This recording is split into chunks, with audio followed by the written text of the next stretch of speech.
What's up, everybody? Time for another game theory video. Remember, if you like these videos, like, sub, silly comment, share, support the channel, PayPal, super chat, super like, whatever. If you want, I appreciate it. Thanks, it helps.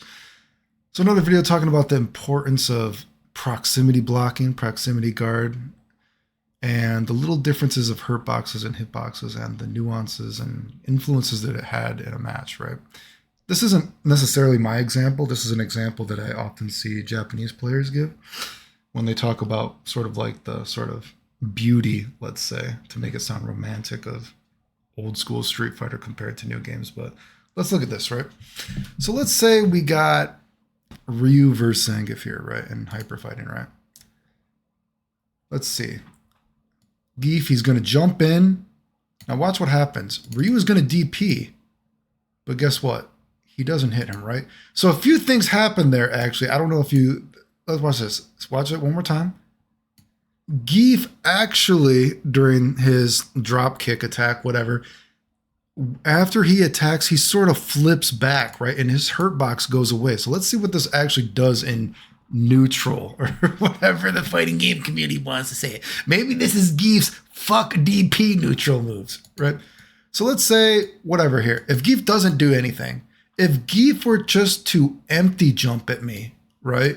If Geif were just to empty jump at me, guess what? He's going to get hit. Say I'm trying to check him with duck shorts or something like that, right? Duck short, boom. He's going to get hit from pretty far away, actually, okay?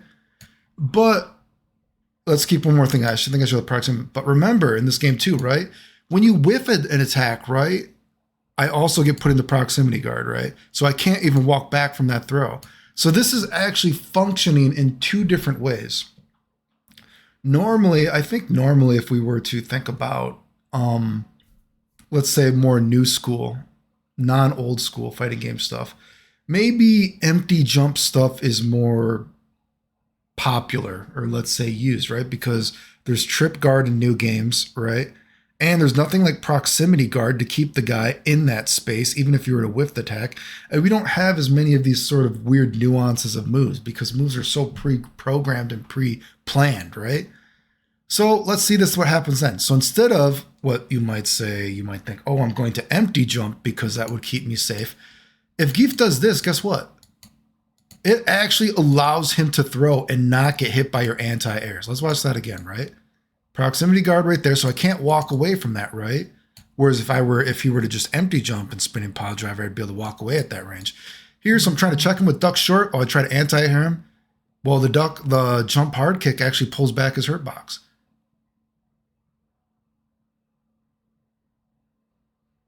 Isn't that kind of interesting? And like I said, this hits from pretty far away. Like I said, you can see it goes through. Let's watch this again. Look how far this hits away from. Boom.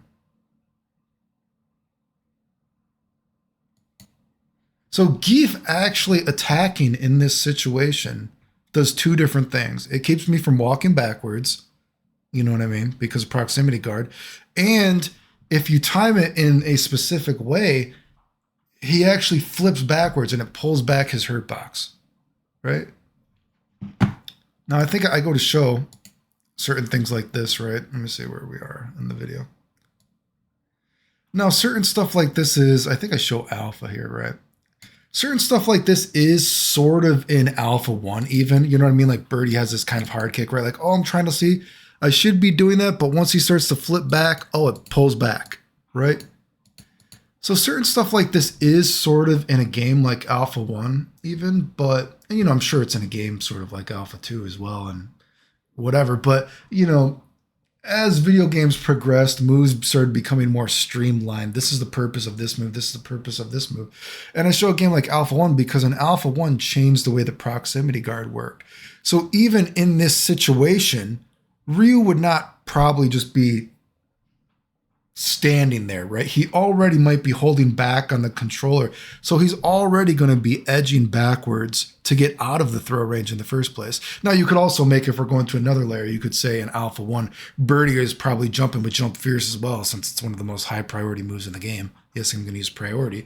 But, you know, there's sort of an idea of it in Alpha 1, although it does not work exactly the same, you know what I mean? But proximity guard stuff is not exactly the same in Alpha 1. But anyway, there's sort of a video talking about sort of like the nuances in archaic games that actually have deceptive death.